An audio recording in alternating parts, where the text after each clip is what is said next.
In the ancient salt mines beneath the palm groves of Figuig, they say the earth itself has a memory. Every grain of salt, they whisper, keeps the taste of every tear ever shed above it. Amine never believed those stories. He was a man of Paris, born and raised on concrete and streetlights. She left him the crumbling family house on the edge of the desert and something else the lawyer mentioned almost as an afterthought, a disused salt mine on the land.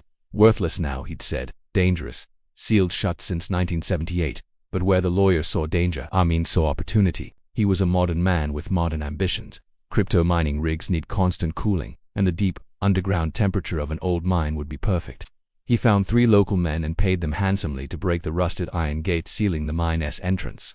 They took his money, but they refused to go inside. Even though they were Muslim, they crossed themselves, muttering about the salt that remembers blood, and were gone long before sunset. Amine just laughed it off as local superstition. He descended alone, armed with a generator, bright LED strips, and 20 high-end GPUs. The first night was almost magical. The white crystalline walls of the mine glittered like a cavern of frozen stars. The silence was absolute, so complete he could hear the thrum of his own pulse in his ears.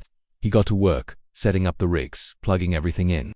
Soon the cavern was filled with the soft blue glow of mining dashboards and the low hum of cooling fans. Exhausted, he unrolled a camping mat and fell asleep right there, surrounded by his futuristic setup. He woke with a start, the taste of salt thick and gritty on his tongue. But this wasn't the clean salt of the sea. It was bitter, metallic, like the taste of a fresh wound. He looked up, the soft blue glow of his rigs was gone. The LEDs had all turned a deep, warning red. He scrambled to his feet and looked at the screens. A chill ran down his spine. This had to be a glitch, a weird system error. He rebooted everything. The screens flickered back to life, but the message returned. This time in French, JA letters I soif. Then it cycled again, into Berber, then into English, faster and faster until the screens bled into a blinding white. Panicked, Amine cut the power. The hum of the machines died, and the silence rushed back in, somehow thicker and more oppressive than before. That's when he heard it. The soft, dragging scrape of bare feet on the salt floor. Slow, patient, and it was coming closer. He swung his headlamp around, its beam cutting a frantic arc through the darkness. There was nothing, just his own footprints leading from the entrance and another set of footprints leading out from deeper within the mine. They were smaller, a woman's against his better judgment, driven by some mix of fear and foolish curiosity. He followed them. The tunnel narrowed, the walls seeming to close in on him. He noticed the crystals were beginning to sweat, but it wasn't water.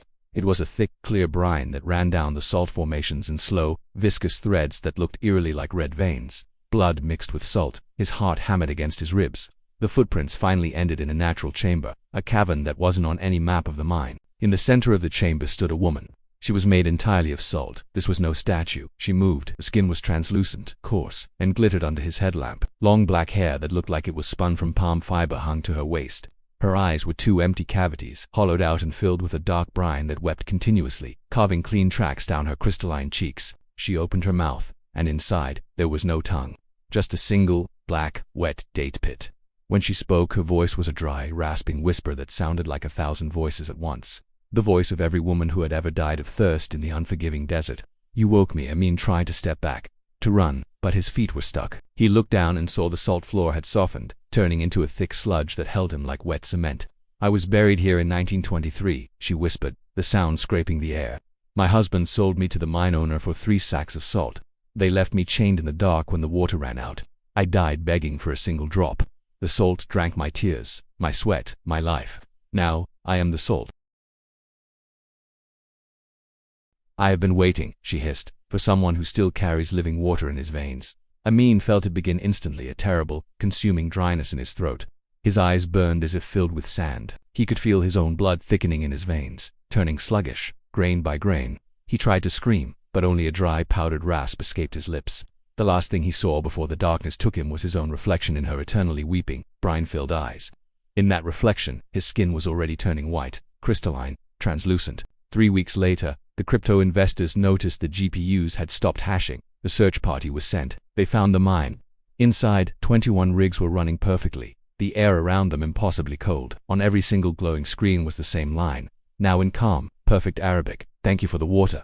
And in the deepest chamber, standing silently among the humming machines, was a new figure, a new statue made of pure white salt. It was tall, male, and its eyes were still wet, still blinking in silent, unending terror. The old people in Figuig are right. The salt remembers everything, and it is still thirsty. They warn you, with a seriousness that chills the blood, never descend into an old salt mine alone, because the earth keeps the taste of every tear, and some tears are still waiting to be repaid. Thank you for watching. If you enjoyed this story, don't forget to like, subscribe, and hit the notification bell so you never miss another descent into the dark. Stay safe out there.